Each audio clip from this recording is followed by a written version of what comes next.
Hey guys, Louis here. Welcome back to my channel and welcome back to Acorn Hill. Again, I want to thank you guys for tuning into the channel and watching my videos. If you haven't subscribed yet, do hit that subscribe button and the bell icon. That will give you some alerts on videos and products and contents that I am trying to put on YouTube and on my channel. Any case, today I wanted to give you a quick video on how I planted crocuses in this older vase, almost like a compost container. It's a flat vessel that has blue Chinese or Asian print right on it. It's the willow pattern that is usually seen on most of these tag sale finds.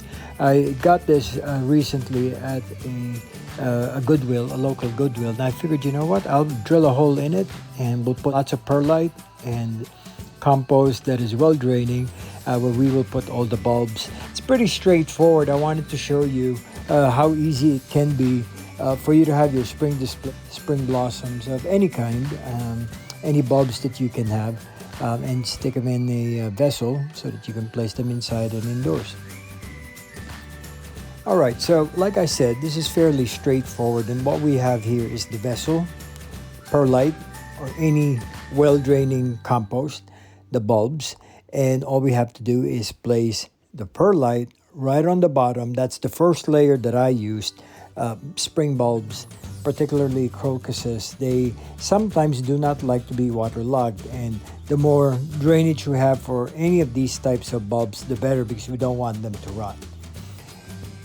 This is a pack of 12 bulbs per bag, and I have 3 bags that I will try to fit in, one right next to each other in this type of planting arrangement.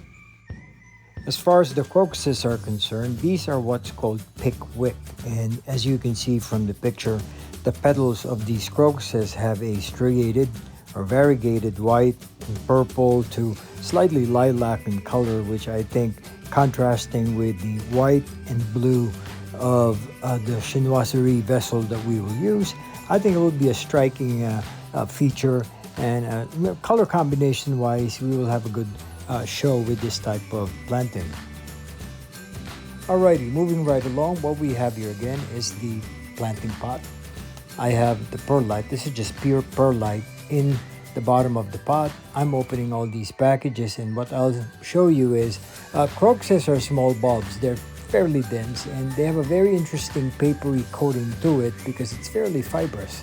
Now there's a pointed tip, which, as you can see now, you have a little bit of that growth coming out, and the flat tip, it's called the basal plate, and that's where all the roots are going to come out of once they get all the moisture and heat and light throughout the time that they are planted inside.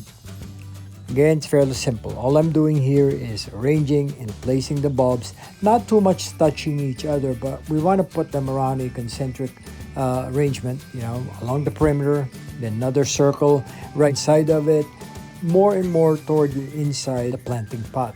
And what you will get is a compact arrangement and compact growth, along with the blooms that will come out of each bulb, focal point that we can put either on an end table, or we can place either outside by the terrace.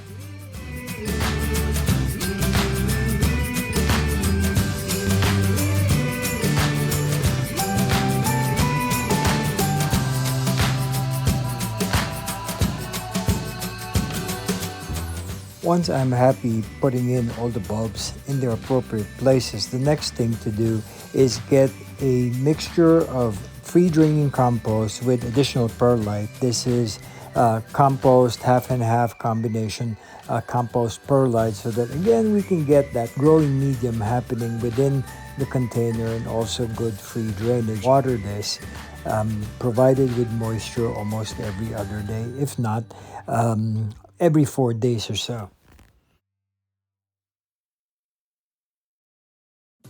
I took this video back in the fall, and in reality, planting bulbs can be had and can be done as late as December. Bulbs really like to be planted, in my experience, like to be planted in very, very cool conditions, because if we plant them when the soil is still warm, there's a chance that they may they may develop and contract a fungus that will affect the health of the bulb, if not kill it.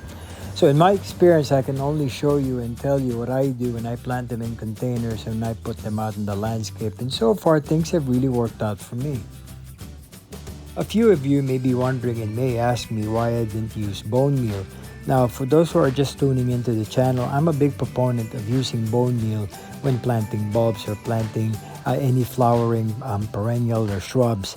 In this case, I thought that this is going to be a quick show anyhow for late winter, early spring, that I thought I'll just use the bone meal for the same plants coming from this container when I place them out in the landscape.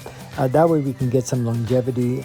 With the temperature inside the house and the heat generated, it is the prime temperature for these bulbs to grow, and after a month, this is what they look like in the chinoiserie pot. And don't you agree? Nothing beats a vibrantly growing set of plants inside the pot, inside the house, in the bleak months of winter.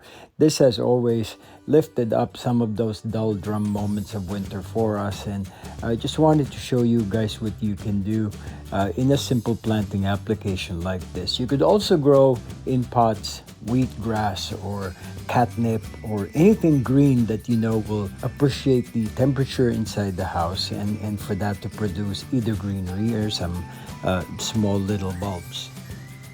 As always, guys, thanks for sharing your time with me here on my channel. Please subscribe to my channel if you haven't already, and click on that icon, that bell icon, to notify you of any new videos coming up. This is Louie, and we'll see you back here on Acorn Hill. Bye-bye for now.